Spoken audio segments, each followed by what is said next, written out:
आधे बाउल दही में 4 चम्मच MDH चटनी पुदीना मसाला डाला, स्टर करो, पुदीना चटनी तैयार। MDH चटनी पुदीना मसाला।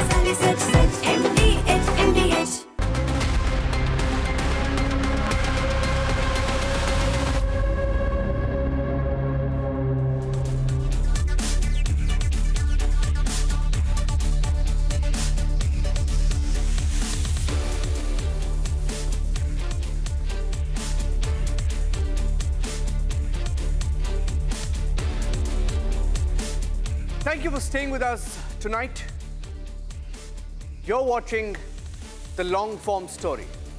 And like every week, we get you the 4 biggest stories we've been tracking for the last 7 days in a way that you can look at each and every story with great detail to summarize the week. It's been a newsy week, and on the show, we have tonight chosen 4 stories that have been the headlines. Our first story is from Pune, a story that Republic has tracked, followed for over a year now. We've campaigned for that story. What happens when a rich and spoiled brat gets away by brutally killing 2 young individuals? The Porsche killer cover-up. Our second story is from Balasore in Odisha, the educational campus that is supposed to keep students protected. A student has been harassed and ultimately driven to taking her own life. And from Odisha, we go to Assam, where a massive eviction drive has put the spotlight on the infiltration threat that looms across many border states. Republic has an exclusive ground report. And finally, what's happening in the Middle East? Israel has hit Syria with a series of strikes. It's a fresh escalation, and there are signs that the ceasefire may not last. Let's get started. Here's the long-form story.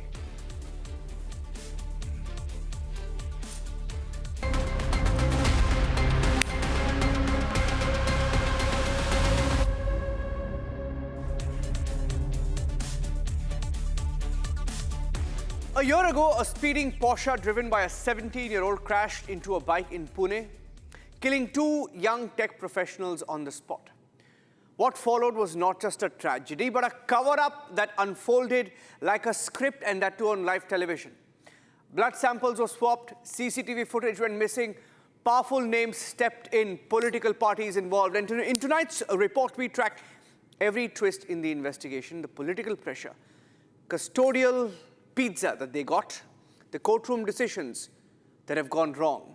And we ask, how does a minor who can go to a pub, get a drink, drive his friends around in an expensive car and just kill 2 people and walk away, walk free, while others serve time for his crime? A year since the Pune Porsche accident, here's the cover-up.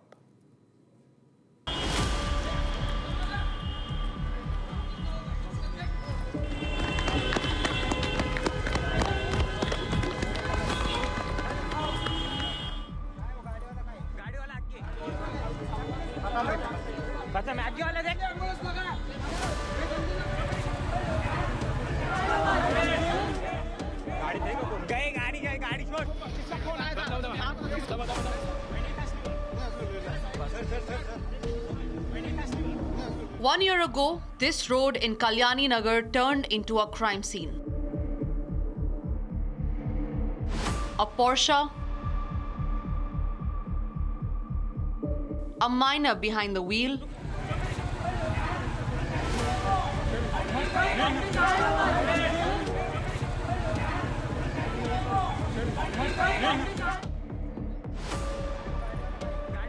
and 2 lives lost forever.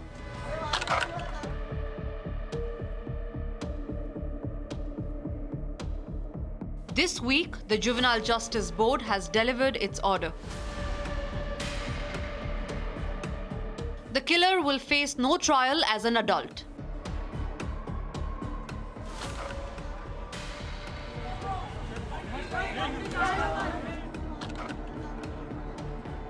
This was the moment it began.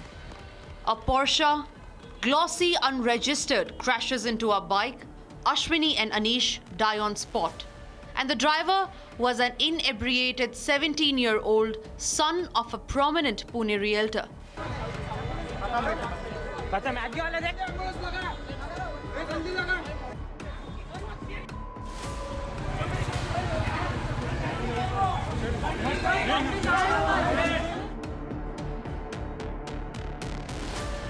Earlier that night, this was the scene inside the club.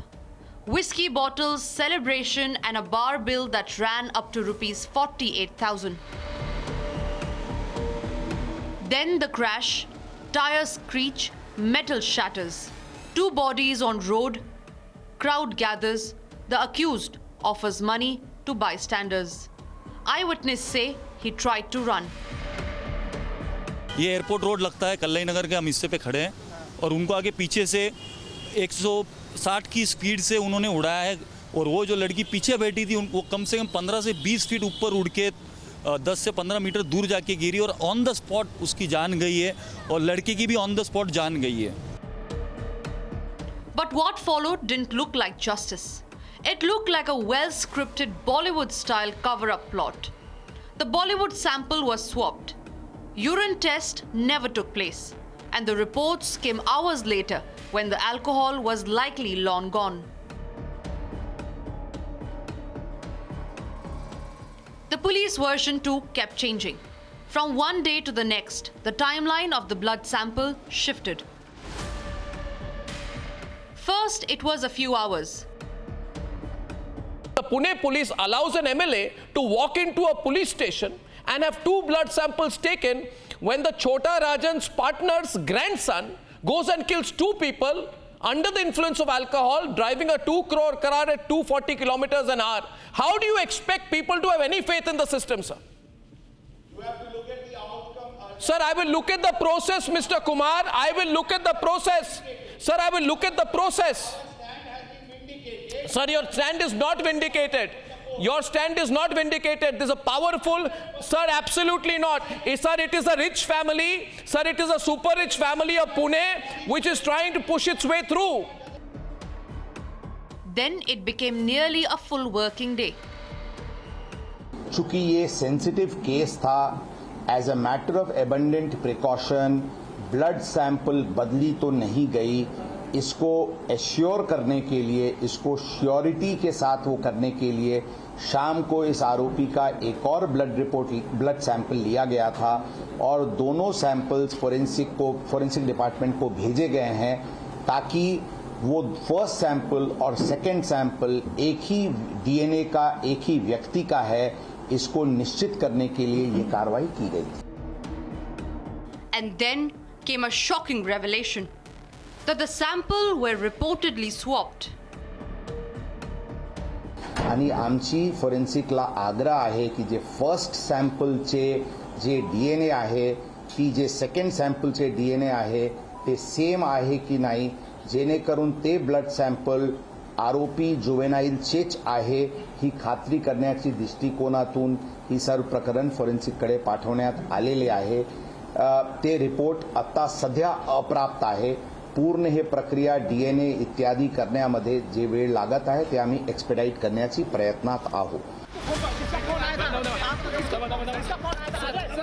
Doctors were arrested. There were charges of sample swapping, fake DNA entries.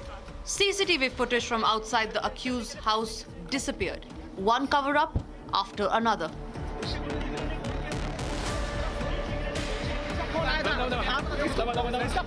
This is the same doctor who was recommended by NCP MLA Sunil Tingre in a letter written to the Education Minister Hassan Mushrif to be appointed as Chief Medical Officer of Sassoon Hospital.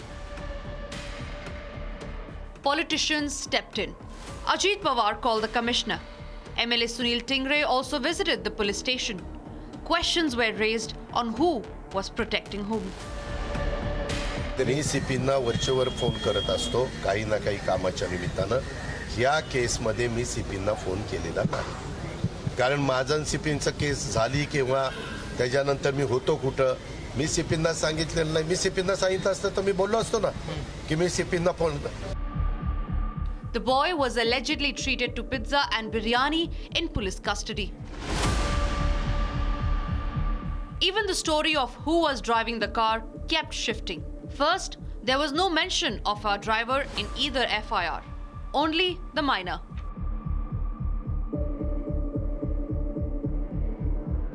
But then the driver appears, not in the FIR, but in court.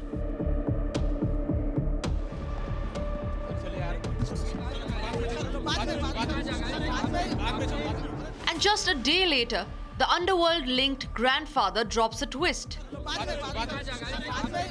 And then the police commissioner revealed that someone tried to switch the driver. Within 72 hours, there were 4 different versions.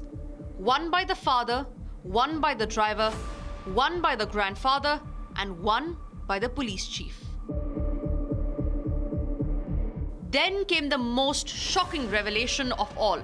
The accused grandfather, Surendra Agarwal, faces the allegation of threatening the family driver, Gangaram, and coercing him into taking the entire blame for the crash.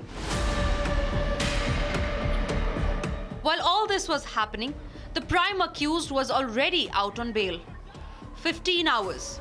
That's all it took for the Juvenile Justice Board to grant bail.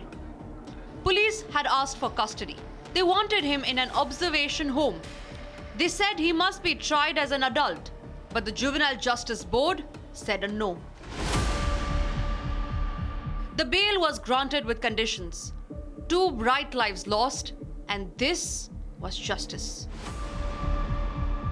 An essay, a presentation, a promise. Public anger grew. The bail sparked nationwide outrage.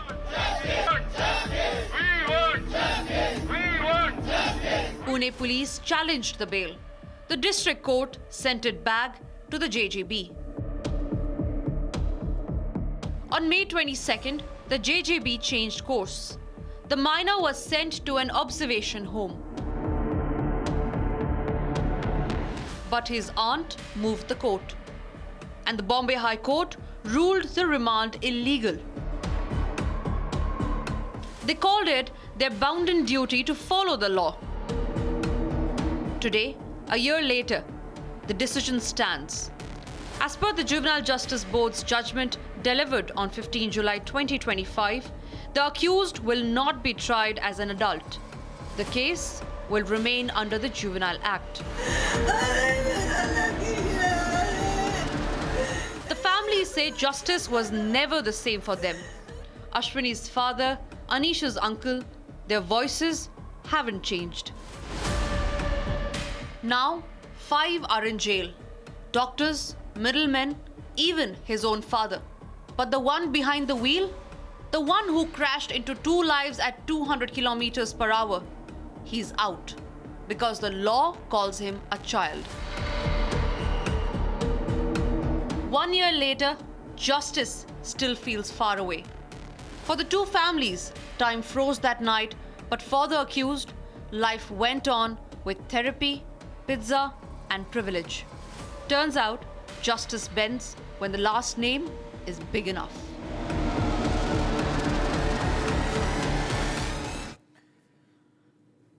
There's been a shocking case of institutional apathy which has rocked Odisha. A 20-year-old B.Ed student has set herself on fire inside the Fakir Mohan College in the last week after her repeated sexual harassment complaints were allegedly ignored. She succumbed to her injuries 2 days later, leaving behind a trail of questions, protests, a demand for justice. And what has followed has been action, suspensions, arrests, and now a full-blown UGC investigation. And what's more, we are now hearing that it could be just the tip of the iceberg. There are many more students, perhaps, who are also sexually harassed on campus. Here's how a tragic cry for help went unheard until it was too late.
ये यही जगह है जिस जगह पे लड़की ने खुद को आग लगा दी थी। ये आप देख सकते हैं, ये यही जगह है। मैं कैमरा पर्सन प्रभात को बोलूँगा कि दिखाने के लिए। ये प्रिंसिपल का ऑफिस है, यहाँ पे प्रिंसिपल का चैम्बर भी है। वो लड़की पहले प्रिंसिपल के चैम्बर को गई थी, चैम्बर से आने के बाद यहाँ पे आग लगाई थी। आप ये सीसीटीवी भी देख सकते हैं। ये जो सीसीटीवी लगा है यहाँ पे, यही सीसीटीवी में वो विजुअल्स आ रहा है कि लड़की ने आग लगा दी। लेकिन कैसे आग लगाई, उसके पास पेट्रोल कहाँ से आया, ये अभी सब क्राइम ब्रांच की टीम इंक्वायरी कर रहा है। Punish him. He's harassing me. Take action. These were the final words of a 20-year-old BEd student before she set herself ablaze at Fakir Mohan College on July 12th.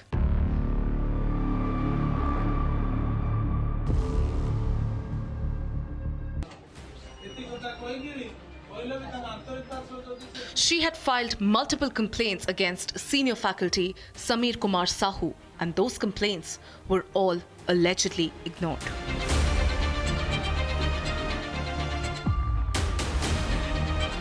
Instead of help, the student was reportedly told to withdraw her complaint and apologize to the accused by Principal Dilip Kumar Ghosh. Just a day after a college panel cleared the accused on July 11th due to lack of evidence, she met the principal and later set herself on fire.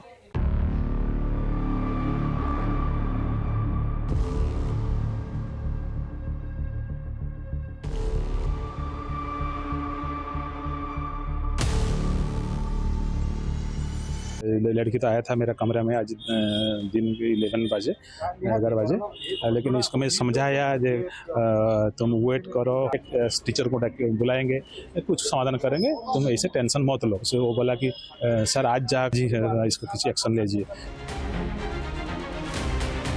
The internal probe committee was formed after the student complained to the internal complaints committee and principal in writing, where she clearly warned if no action was taken, she might end her life. Sir मो doubt तो clear करलेनी, उल्टा मते सीधा सीधा धमक देले कि मु जे पर्यंत अछि मु तो से पर्यंत बैक करिवि, मु तो पास करेबेनी, ता भी तो मु 6 वर्ष बसेबी। मो हम गार्डियन को कॉल करले, मो पर्सनल इशू गार्डियन को कहिले से एमती रील्स करछि, ब्लॉग्स बनाउछि, राजनीति करूछि, एटा करूछि, सेटा करूछि। 9:15 रे क्लास थाए, मु पाखा के एग्जैक्ट टाइम मने पड़नो, 9:15 थाए, 9:17 कि 18 एमती पाखा बाकी मु क्लास को जाईछि। सर मते क्लास को एंट्री करले नाही, बोले तुम जहा जेथा न था मु तुम क्लास रे एंट्री करबिनी। तो पाखापाखि 40 मिनिट मु क्लास बाहर छिड़ा होइछि, मु कांदीछि, सर थरुटे भी मते डाकिलेनी। मु इवन क्लास रे जो गेट मान डोर पाखे छिड़ा होइतिल, सर कहले मु सामनारु पळे जाओ, तुम जाडे जाउ तो जहा करतो कर, मु सामनारु पळे जाओ। एमती थिला। ता परवर्ती मुहूर्त सर मते ऑफिस को पर्सनली डाकिले, कहले कथा अछि आसीबो। मु ऑफिस को जाइतिली, सर मते कहिले तुम भाबुछ कि मते ऊपर कोनोसी प्रेशर पड़िबो, ताले तमर भूल धारणा, मते ऊपर कोनोसी प्रेशर पड़िबो नाही। Her first complaint was filed on June 20th, and the second complaint a few days later in front of the very teacher she accused. It went nowhere.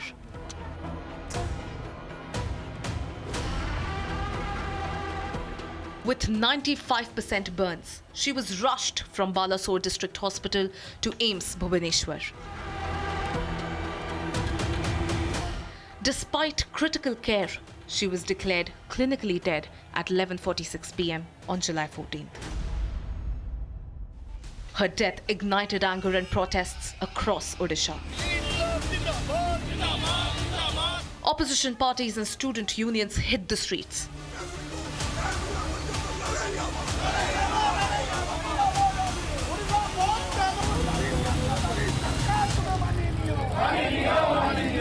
BJD workers joined protests as her body was taken for post-mortem.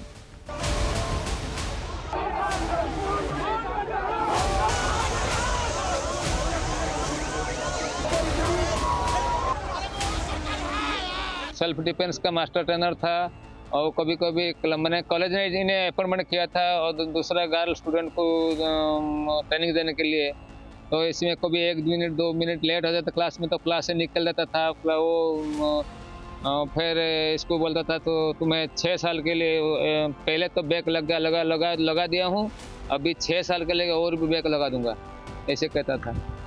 मेरा वही मांग है, मेरा बेटी तो अभी और नहीं है, लेकिन ऐसी सजा ऐसी प्रावधान होना चाहिए जिसे मैं जैसे आज रो रहा हूँ ना, हिंदुस्तान का कोई बेटी का बाप ऐसा ना रोए फ्यूचर में। Shockingly, the accused professor had a tainted past, transferred multiple times over similar allegations. First from Dhenkanal's Baji Reol Memorial College, then again from Champua after harassment charges. Yet, he was appointed at Fakir Mohan College, where the victim raised the same red flags. Her desperate appeals went unheeded until she took her life.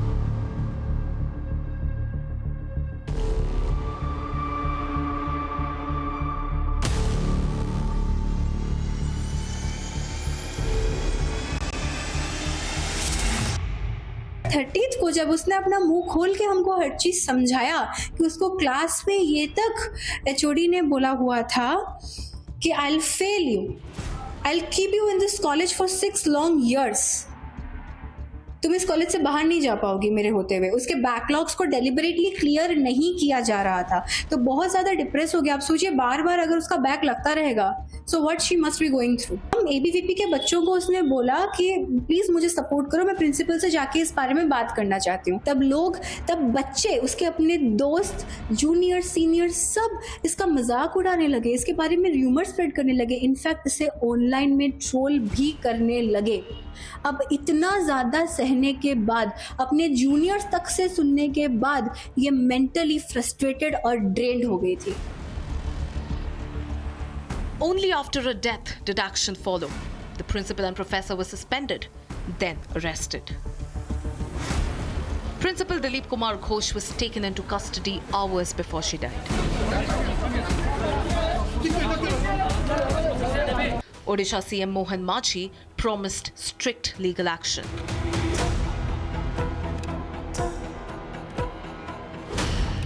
President Draupadi Murmu and Union Education Minister Dharmendra Pradhan visited her at AIIMS. The UGC has now launched an independent investigation. A 4-member UGC team led by Rajkumar Mittal visited Balasore on July 18th to examine the case. The crime branch also visited the victim's home for a deeper probe. A case for investigation, crime against women and children wing under crime branch has taken up, and we will investigate this case with utmost fairness and professionalism. This isn't just a story of one woman's tragic end.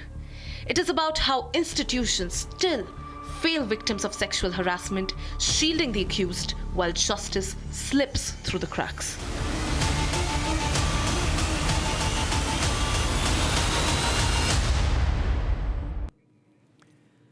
And here in the National Capital Region in Noida, there's been a story of another campus, another life forced to be cut short after inaction. Today we broke the story of a 20-year-old who was driven to suicide after her complaints of sexual harassment by 2 faculty members of a private university has fallen to deaf ears. So it is a story to be watched out for.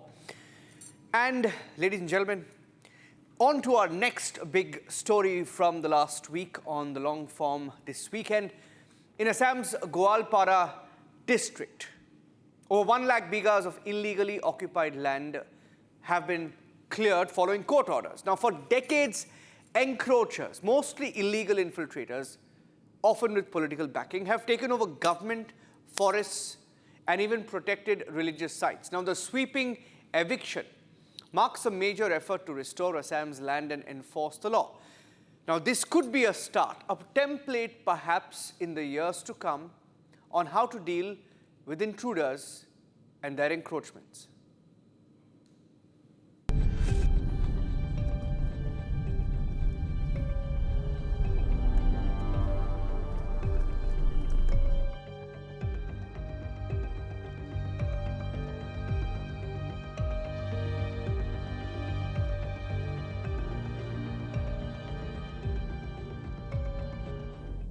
The Paikan Forest Reserve in Goalpara, Assam once echoed with the trumpets of elephants and whispers of wild grass.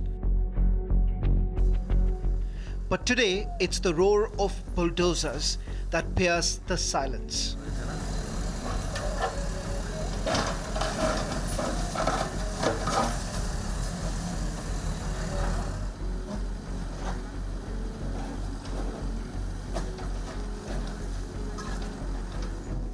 What was once a sanctuary for flora and fauna had turned into a sprawl of illegal encroachments. Now the state fights back as eviction drives roll in to reclaim what rightfully belongs to the wild.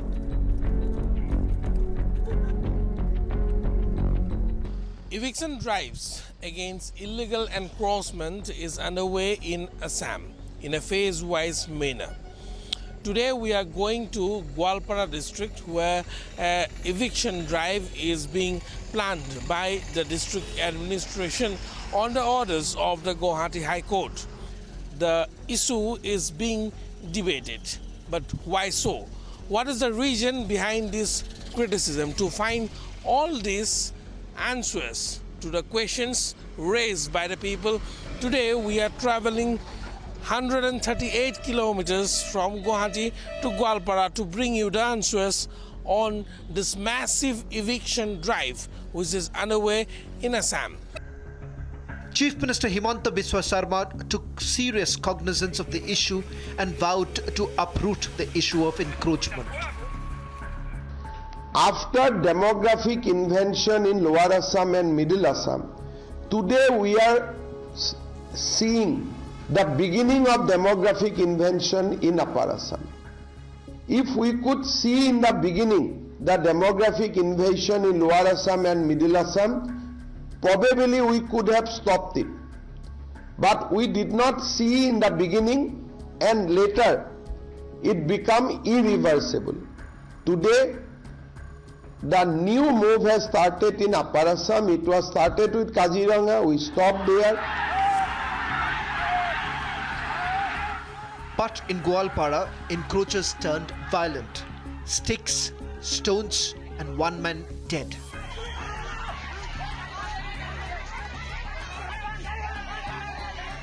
A deadly flashpoint in Assam's war to reclaim its land.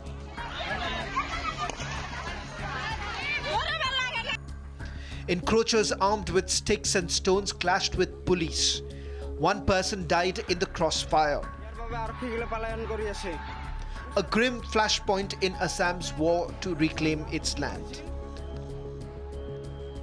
Yeah, considering the size of the area, because this is a reserve forest, so that way it's quite a vast area, and number of those enclosed houses were also quite big. So we did advanced planning. We made the calculation like how to proceed with that, divided the area into 6 sectors, and it was a joint effort of basically it's forest land. So forest department of course they did the planning and all, but police and district administration we all sat together. There are some people who try to create trouble, and but here like administration and police and forest department, they have been in touch with public on their own. There have been first-hand interaction with them.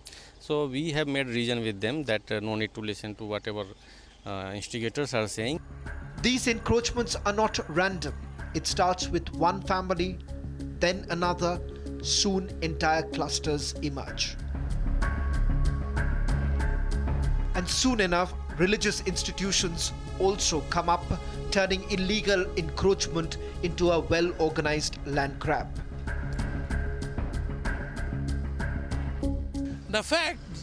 The pattern remains very clear. If we talk about the pattern of the encroachment, first 1 or 2 households come, they set up, they encroach upon a piece of land, then some more relatives come in, they again encroach upon land. In due course of time, they built a masjid on that land, and what follows the masjid is a madrasa and a graveyard. And this pattern has been seen almost in every district where such rampant encroachment of government land and forest land has been witnessed. One settler spoke to Republic who revealed how the entire land grab nexus works here. पहले मालूम नहीं था यहाँ पर ये forest land है बोल के। पहले तो हमारा ये कागज पत्ती तो ऑफिस में थोड़ा था लेकिन तो भी हमको उच्छेद कर रहा है इधर में। नोटिस दिया था 2022 में, तो इतना दिन में निकल रहा था, तो 25 में नोटिस जारी कर दिया, तो यहाँ से जाना होगा। Assam Chief Minister Himanta Biswa Sarma also highlighted how illegal encroachments had taken deep root in Lower Assam and beyond. Assam situation is different. Whomever we have evicted, we have also deleted, Deputy Commissioner must have deleted their names already from the voter list. So voter list revision cannot stop demographic invasion. Because in Assam, citizenship starts with 1971, not with 1951. So Assam case is completely different. The encroachments didn't stop at the forest, they spilled over to government land and even sacred Vaishnavite religious sites. Over 160 square kilometers of land, an area larger than the entire city of Chandigarh, has now been cleared in one of the largest eviction drives in the region.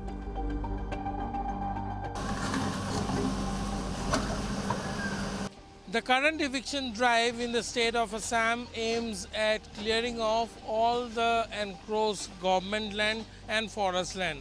However, it is still a long way to go, with only 25,000 bighas of land cleared so far in various eviction drives, which continues in the state. The efforts that the illegal encroachers has been putting in to change the demography is clearly visible, and this also indicates how they want to ensure their control in the political system through an effort to change the demography. With Paikan becoming the 5th major site, Assam's crackdown on illegal encroachments is gaining force. From Pabo to North Lakhimpur, each drive signals the government's firm resolve that no encroachment, whether on forest, government land or religious land, will be spared.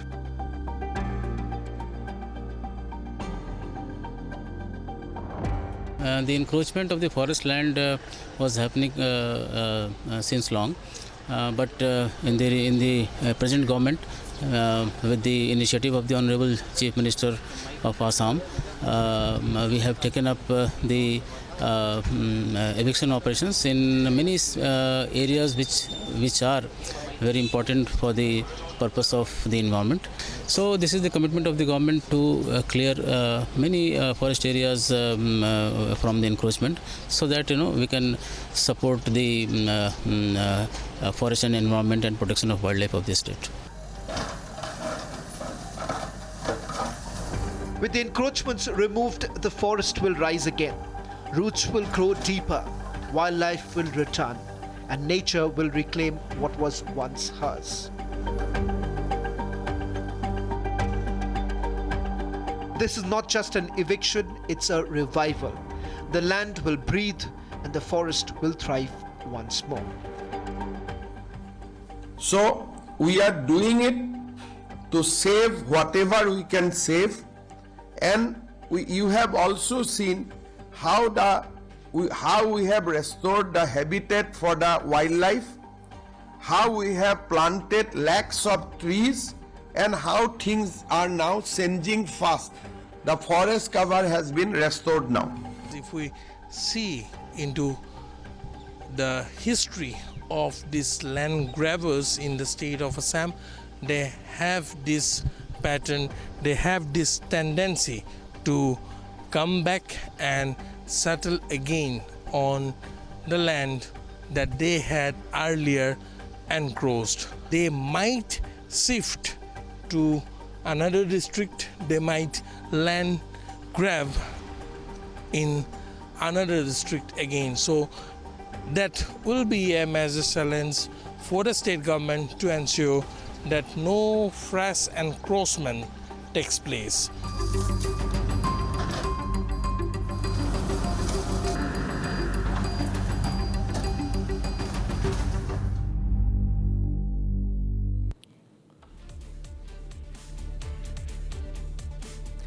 On to our next long-form story. On the 16th of July last week, Israel launched a wave of airstrikes on Syria, surprising everyone, targeting the defense ministry headquarters in the capital, Damascus. Now, this conflict between Israel and Syria has been ongoing since the nation of Israel was just 1 day old. The Jewish people are always at the brunt of a conflict that refuses to end, with Israeli Prime Minister Benjamin Netanyahu, who has called the recent strikes in the interest of Druze community. Here's a detailed report of the conflict between Israel, Syria, that has spanned decades, and why the ceasefire that has now been called, why this could just be temporary.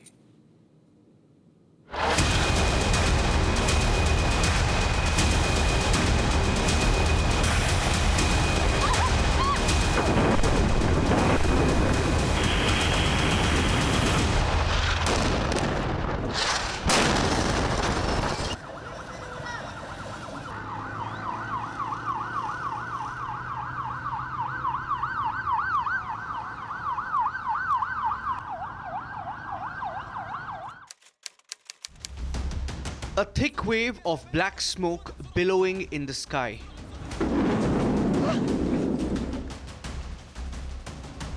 Area filled with the metallic tang of burning metal.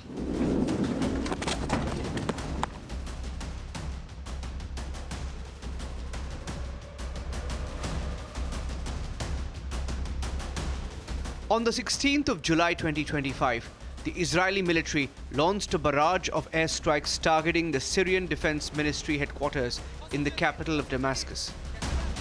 This conflict is also entwined in the political history of both nations.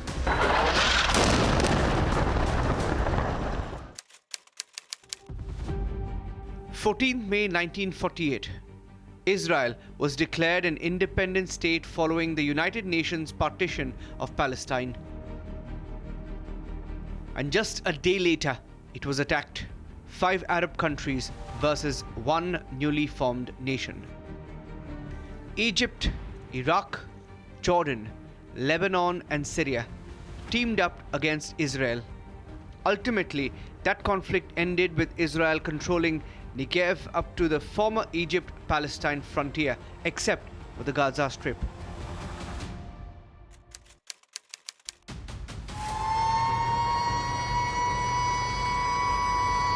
5th June 1967, the historical Six-Day War. As a response to their Arab neighbors' apparent mobilization of war, Israel attacked and destroyed Syria and Egypt's air forces.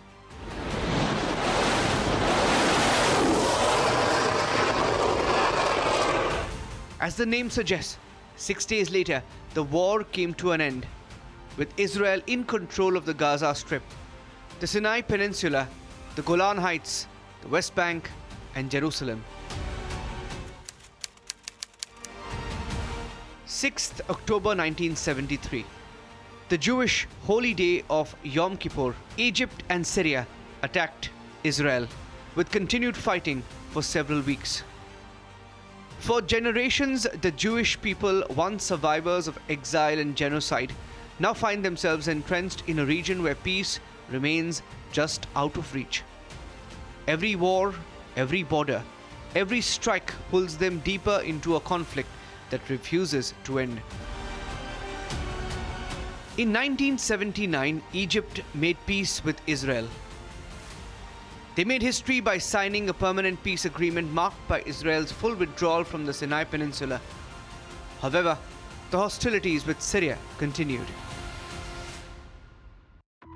Syria has never really considered Israel a legitimate state, dismissing Israeli passports as legally valid for entry into Syrian territory.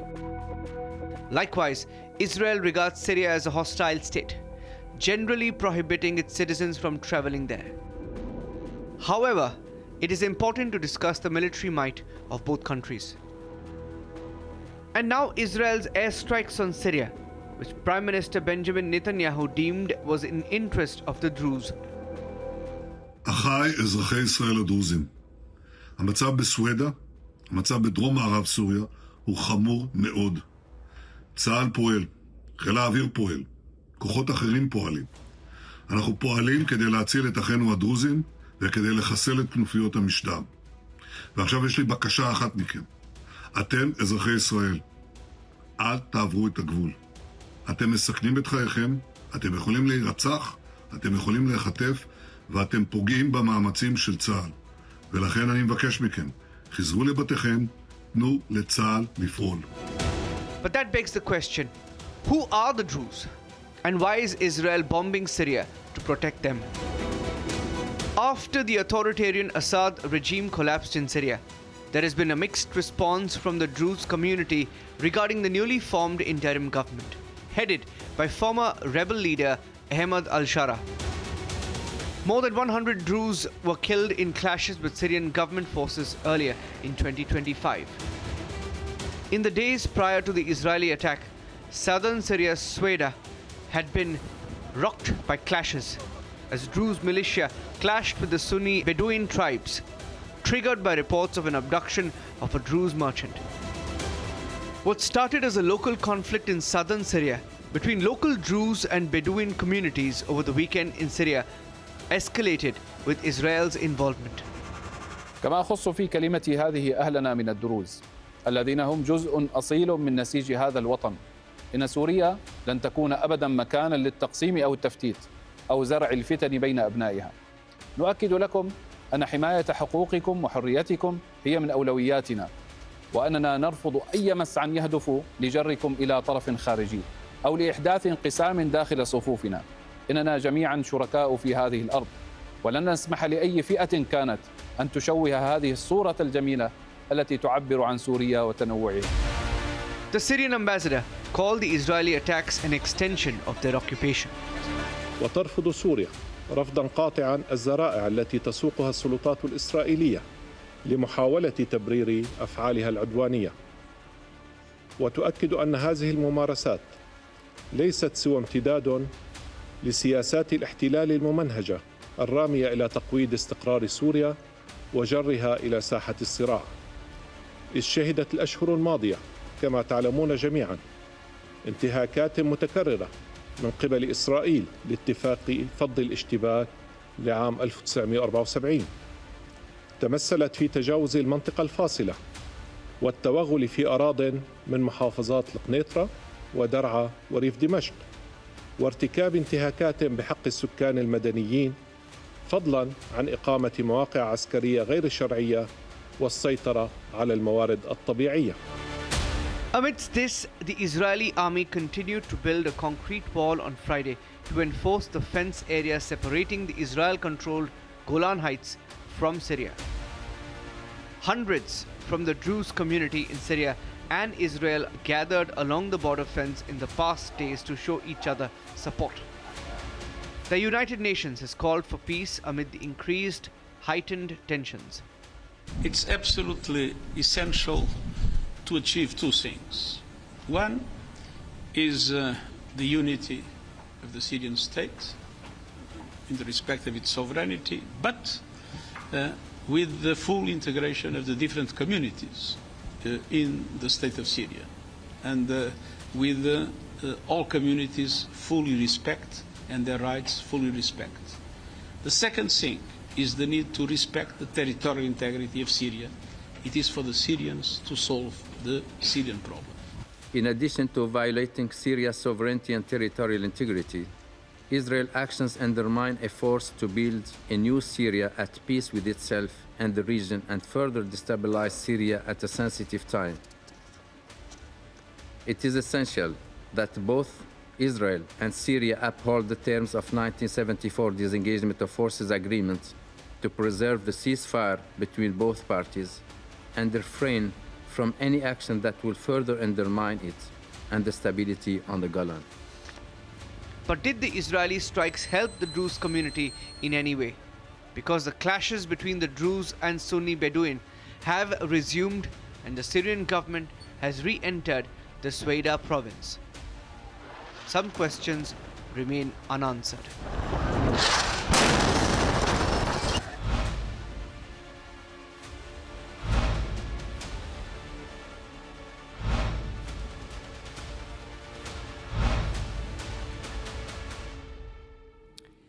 That's it on this edition of the long form story. In case you missed it, you can watch the full episode that covers the biggest stories of the last 1 week at 11 p.m. tonight. And you can also catch the repeat on Sunday, 12 p.m. Thanks for watching.